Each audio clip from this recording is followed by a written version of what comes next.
What's going on, guys? Alex here with 814 EDC, and today I'm ready to do my full review on the Kizer Knives Silverwing. Now the Silverwing is in via the Lefty passaround group, and it is part of the package with the Silverwing. And if you guys caught yesterday's video, the Kizer Knives Buddy. Now, if you also caught yesterday's video, you would have heard me say that between those two knives, the Silverwing was the obvious headliner. The Buddy was just, another knife to throw in. But the Silverwing is, really what I was looking forward to checking out, because the Silverwing is from this new lineup from Kizer called the X Series, and it is supposed to rival, that of a Riot style knife, Riot build, something a little bit more high class, premium. This is Kizer's most expensive knife they've ever done. There was 4 different variations, which it's basically the same knife, just with 2 different blade shapes and 2 different blade steels. And I believe there were very limited numbers made. And I think it's sold out. It's sold out on White Mountain Knives, but I will leave a link down below if you guys are interested in going and checking them out, and seeing for yourself, a listing of the knife. But yeah, the Silverwing X Series, Kizer's first. And like I said, I believe they're all sold out, so I'm assuming they sold pretty well. I like this knife, but it just doesn't, I don't think it gives you the feeling of, that high priced, knife, if that makes any sense. There's some obvious good things about it that I really like, but there's some, complaints I have about the knife too. So without further ado, we're going to jump right into the video, starting off with materials. You guys can see here that this has a clip point Bowie style blade. Nice, comes down pretty thin. You have a little bit of a ramp here, a little bit of poon. This is an S90V steel. You have a titanium, 2 titanium scales here. And you guys can see there is some mesh built in. It's kind of a, I believe they did it for weight reduction, also for looks as well. Really cool here up here. The thumb studs act as a stop pin, which is really cool. You have a milled titanium clip that I had a few issues with, but we'll touch on that later. You have a beautiful choil down here. Of course, you have a frame lock. You have a backspacer with an integrated lanyard loop, which is really nice to see. I love when knives do that. You also have a front flipper, so multiple ways of deploying the knife. And all in all, it looks good. I think it has a good aesthetic to it. Materials are really good. There is a ton of internal milling on the inside, if you guys can see that. I don't know if my phone will pick it up right, but 3 big pockets on the show scale side, and then 2 pockets on the little frame lock side. And I don't know, just on the inside right here, I don't know if my phone will pick it up, it says Silverwing, and then you have Kizer times the designer.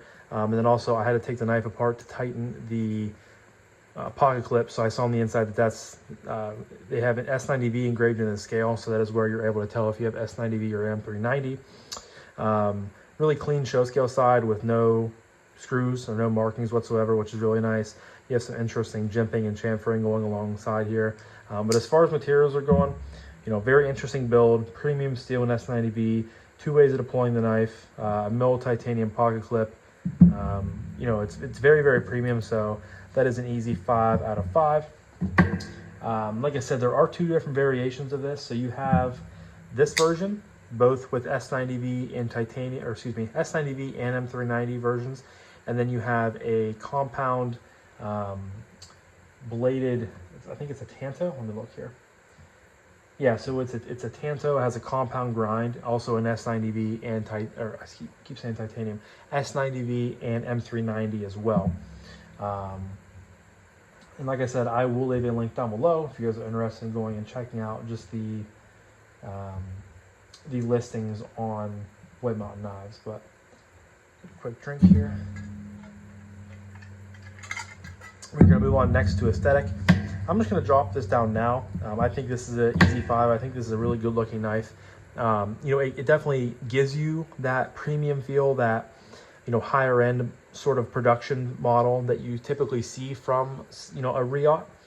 I really like the way it looks closed. Something about that just does it for me with the flipper tab.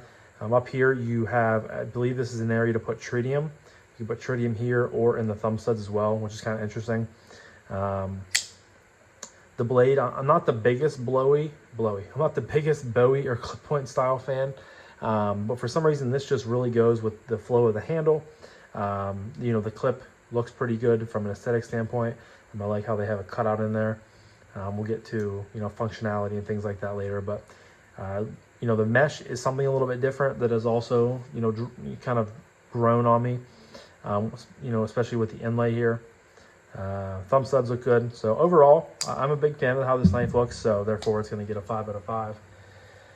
That leads me into the next category, which is action. And honestly, action falls a good bit short for me. You guys can see the detent, I would say, is medium. I was really hoping for a much stronger detent. And, you know, the opening action, you have these oversized thumb studs. And it's fine. Like, it's not bad. Reverse flick. Thumb flick. Reverse flick. We'll slow roll it out here. It's not bad by any stretch of the imagination. It's just not as good for, you know, the price point. I've had so many Kizers, you know, from even their sub $100 line have a much more enjoyable action than this. It's just too inconsistent. You guys can see, I mean, again, thumb flick is good. Whoops, that was my fault.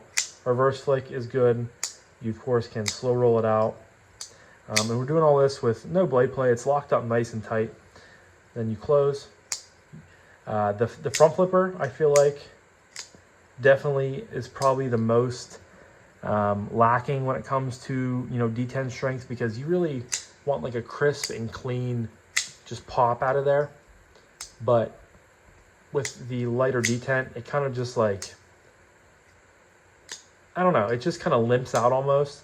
It's usable and it's decent enough, but I definitely wish there was a stronger detent there.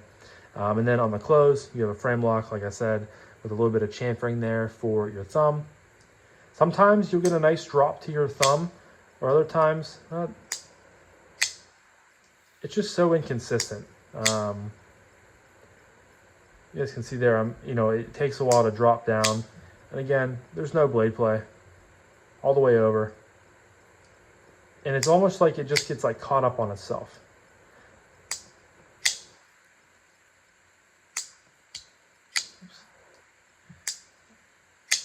The action is definitely, I mean, it's a little bit of a late detent, so you do have to get past. So I'm disengaging the knife here. That's the detent. I mean, it's not horrible, but it's definitely, it's past it, and then it drops. So that's a little bit cumbersome. So yeah, I mean, all things considered, it's a decent action, you know, but it definitely, I was expecting a lot more considering the price point, considering what this knife was striving to be, and it didn't fulfill those expectations for me. So therefore, I have to give, I'm going to give the action, I'm going to go 4.25. I don't want to be too harsh on it, but again, it definitely is not, you know, exceeding what I was, it's not, definitely not exceeding, it's falling, you know, kind of short of what I was expecting from it. So we'll go 4.25 on the action, and next move on to acoustics. Now you would think with this being a titanium frame lock, a ton of internal milling on both sides, that this knife would be an acoustics monster.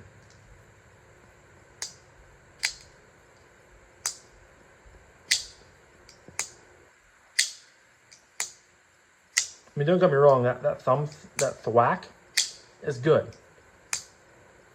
But like, where's the high pitch? Where's the ringing and the tingies? And see what I'm saying? Like, this is pushed the whole way over. And, you know, I shouldn't have to go like this every single, like the knife should just drop freely. And it's just, like I said, it's way too inconsistent. But as far as acoustics are concerned,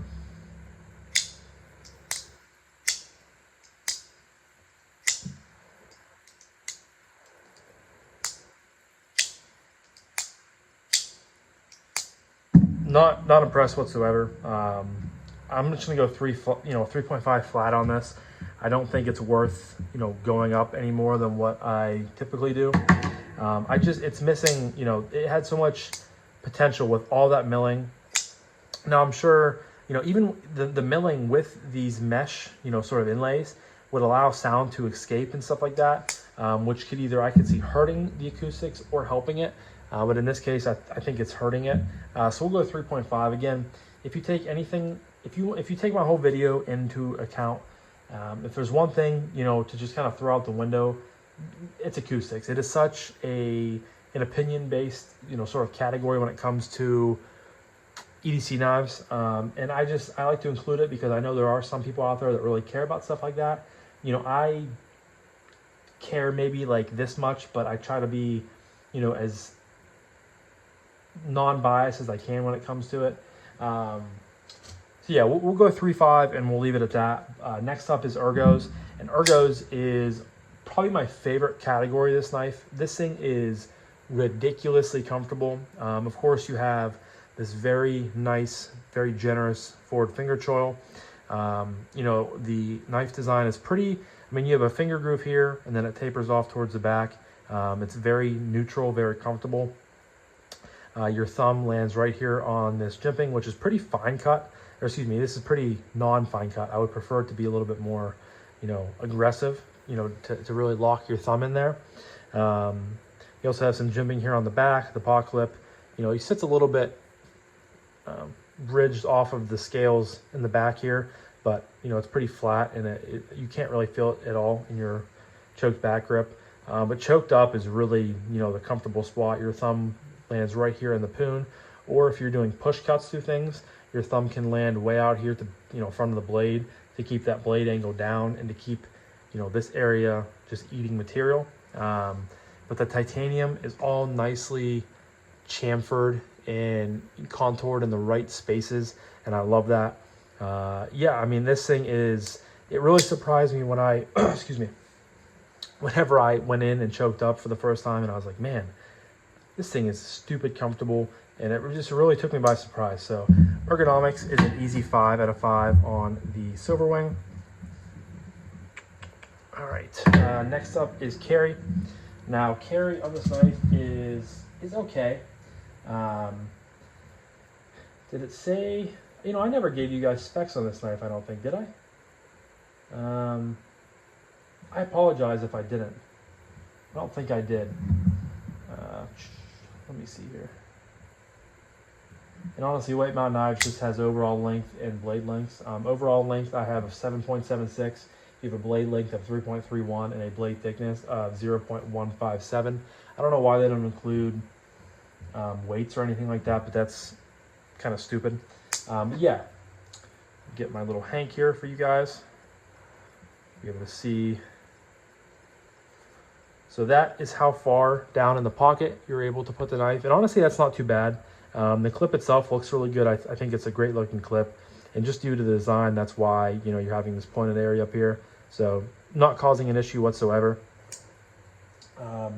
As far as weight goes, I wish I had a weight to tell you guys off the top of my head. But of course, it does have so many weight reductions done on the inside. So, it's a pretty lightweight knife. I carried this a few times in, I think once or twice in jeans and a couple times in shorts. And it did great both times. So honestly, carryability is good on this knife. Again, I'm not going to dive too much into it, just because I don't think there's much to talk about besides, it carries well. It sits down in the pocket nice. You have no flipper tab. You have a little bit of body jimping right here, but you're not going to catch your hand on it and risk pulling this knife up out of your pocket. If you're down underneath it getting changed, chapstick, things like that. It does what it needs to do in a good way, and I think that's pretty much all you would expect from something like this. So we're going to go 5 out of 5 and move on to my last category of price point / value / what I recommend this knife. So as far as the price point on the Kizer Knives Silverwing goes, this specific version goes for $339. So they're all priced differently. So you have this version priced at $339. You have the other S90V version with the compound blade at $369. You have the M390 version with this blade at $359, and then you have the M390 version with the compound grinded blade at $389. So 4 different price points, which is very, very interesting. I don't like how they did that. But as far as this is concerned, $339. I think these were a very limited item. I don't know if they're ever going to be made again or not, but I know they were very limited when they were made. But $340, you could have used someone's code if you bought it on White Mountain Knives, probably get you down closer to $315-ish. I think for that money, I was expecting a little bit more. You know, the build quality is there.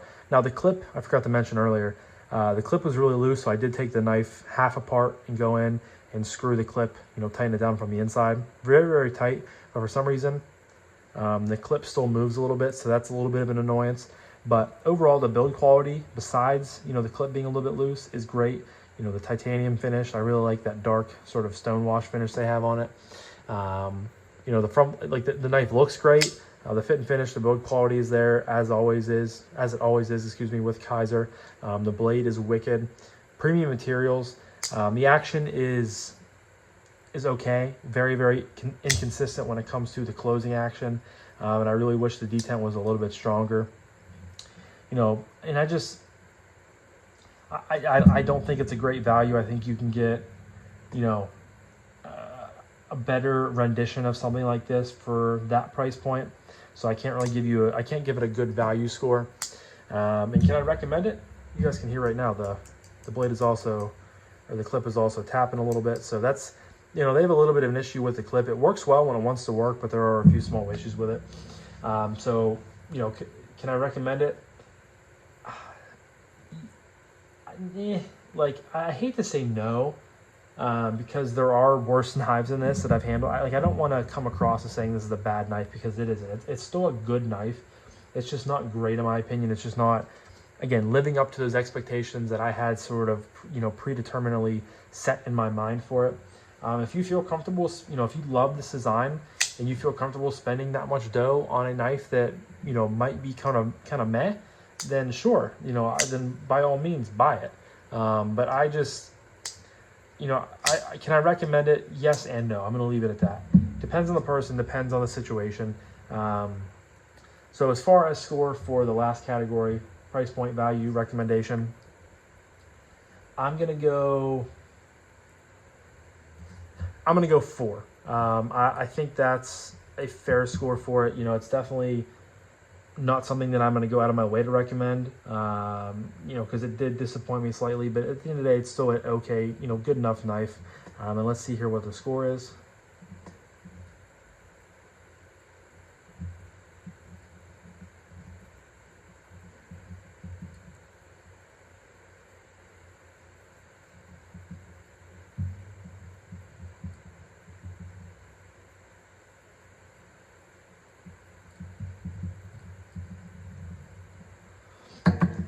Alrighty guys, so I have the Kizer Silverwing coming in with a score of 31.75. So it misses out on the fantastic category and it lands just in the great category. And I think that's a good landing point for it. Am I a little bit disappointed that a knife that costs this much is in, you know, with some pretty, you know, budget-friendly knives? Absolutely. But looking down through my list, I mean, there's some stuff in there that costs quite a bit, like the Reich knives Tissot 1, the Gen X Pre-March 6. That was like a $500 or $600 knife that I have in there, almost with the same score as this. So just goes to show that, you know, you don't have to spend $300, $400, $500 on a knife for it to be good quality and all that. You know, you can get good stuff for a lot cheaper, and I think that we're living in the golden age of budget knives. But regardless, still enjoyed checking this out. This was a pretty hot commodity, and I was excited whenever whenever I saw Kevin throw it in the pass round. So again, I've enjoyed my time with it. This is something that I never would have bought, you know, for myself if I didn't get to check it out. So always grateful for that. And always grateful for you guys as well. Leave a comment down below. Did any of you guys watching this video happen to pick up a Silverwing for your collection? If you do, you know, what are your opinions on it? You know, especially with this, I always love to hear what you guys have to say, but specifically with this version, This is something that I'm very, very interested in hearing feedback from other people and seeing what they have to say. But yeah, so this was my full review of the Kizer Knives Silverwing. As always, huge shout out to Kev over at Lefty EDC for always providing us with the coolest stuff to check out. And yeah, so thank you guys again so much for watching. I greatly appreciate each and every single one of you guys. I hope you have a fantastic rest of your morning, evening, day, night, whenever you're watching this. And I'll talk to you guys in the next one. Peace.